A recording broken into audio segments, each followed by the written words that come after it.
We are talking about growth. How critical is the global impetus to India's growth? We are seeing what is happening in the United States. You've dealt with the commerce and industry portfolio as well, and we've seen with the first round of tariff impositions by the United States, global markets have reacted. There are worries that we might see once again a supply side shock and global growth going down.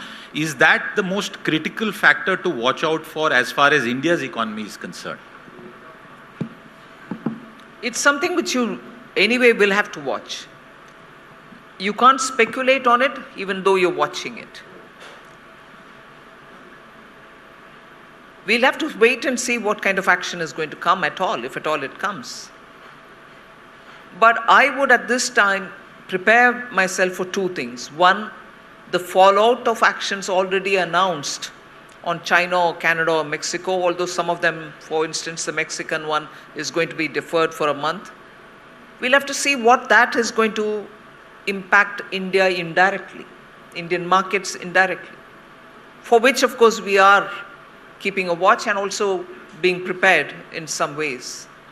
But what exactly is going to be the direct action on India is something which I can't speculate on. Did you have the threat of President Trump at the back of your head? Your finance secretary was quoted as saying, we want to signal India is not tariff king. Now, the guy who says India is tariff king is Donald Trump. So in some senses, by reducing customs on big motorcycles, etc., and the changes in the nuclear law, is it in some ways a message to the new American president, India wants to be friends, we don't want to be on your wrong side?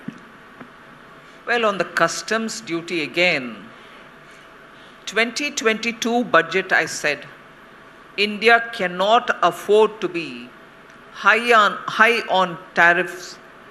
But even as we are wanting our small and medium sector industries to grow, MSMEs to grow, and MSMEs are contributing, particularly for engineering exports, nearly 40% of all our exports. If they need to import critical minerals, which we don't have in this country, and if they need some intermediary products which we cannot produce in this country, I need to look at the ways in which the basic customs duty is burdening them, and I need to remove it. Also, there was a lot of evergreening of duties. Anti-dumping duty imposed 30 years ago, 25 years ago, are being repeated. Even if we have had capacities within the country and we don't anymore need that kind of protection. So from 22, we are actually doing this exercise, and in this budget, I've clearly announced that 8 were already removed, 7 I am removing in this budget, and only 8 more are pending. The rationalization has been happening since 22.